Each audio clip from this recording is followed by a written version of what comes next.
Now I'm going to talk a little bit about right side versus right side, where I cup the hand.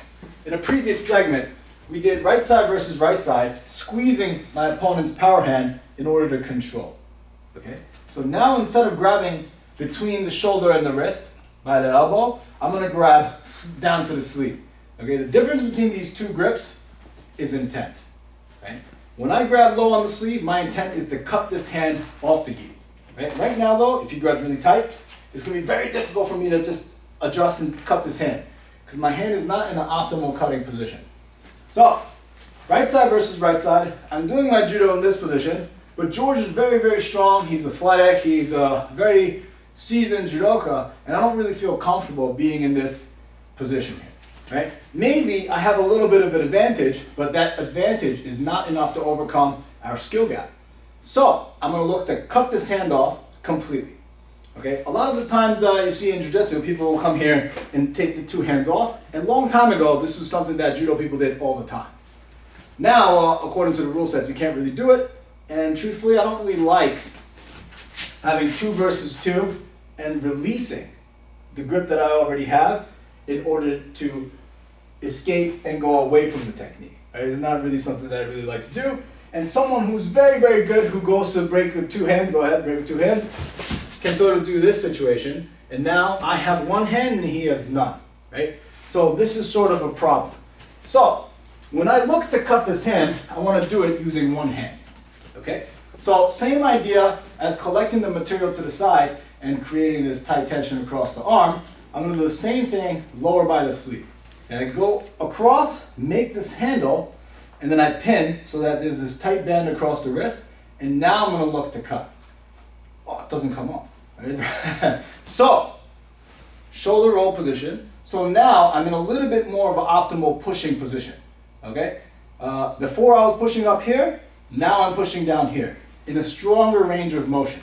Right? If you're looking at the bench press, you're very strong in the mid-range, not as strong in the bottom of the motion and at the top of the motion. Right? If you ever find yourself heavy on the bench, you get stuck in the pocket down here, or you can't quite lock the elbow up because you're strong in the mid-range.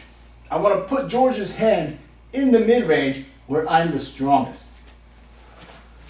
Sleeve, at the bottom, top end of the range, roll the shoulder, really strong range, okay? And from this position, I'm going to press and separate so I bring my body back, okay? So there's 2 forces applying here. My hand going this way in very strong range of motion, and my body going backwards. Not so strong here, stronger range of motion, cutting the hand. Now I have 2 hands on, George has 1 hand on, and then I could attack my series. Okay? I could do Koji. Sorry, George wasn't ready for that. Sleeve, roll, cutting the hand. Now, George is a freak of nature. He's insanely strong with his gorilla grip, really tight, and I still can't quite take the hand off. Okay, what to do then? What I'm going to do is distract him by attacking his feet. Same Koji that we did, he's thinking about his feet. Now the hand is a little bit loose, okay? And that's my optimal time to cut the sleeve. Watch out for my Koji. I cut the hand. Now, George is even better than that, right? There's no way I could cut this hand, so now I have to do something a little bit different. Can you stand square with me? I'm going to go ouchigari, and instead of using my hand going this way and my body going this way, I'm going to make George's body go in the opposite direction. Okay? So my body this way, George's body that way. Okay? If you can sort of envision it, can you just lean back with the hand on the knee? Right? His body that way, my body this way, and I'm going to apply force to this hand. The way I'm going to do this is keeping the optimal pushing pressure here. I'm going to close the distance with my ouchigari. Ouchi, body separates, and I'm going to add to that force. Okay? Any sort of back throw works here. Ouchi, his body's going that way, my body goes the other way, and then I add to that force of the hand here.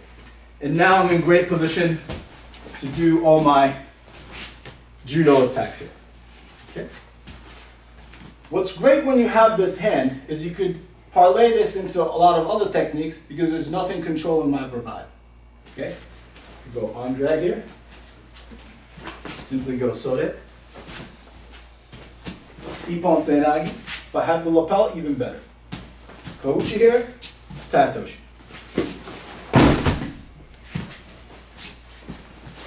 Okay. Let's get it from the other angle. Tight across the wrist. Roll the shoulder. Back attack. Cut the hand. Right? Something I also like to do is when he comes back to re-grip this lapel, come grab this lapel. Oh, I can parlay this arm over my shoulder and go sode.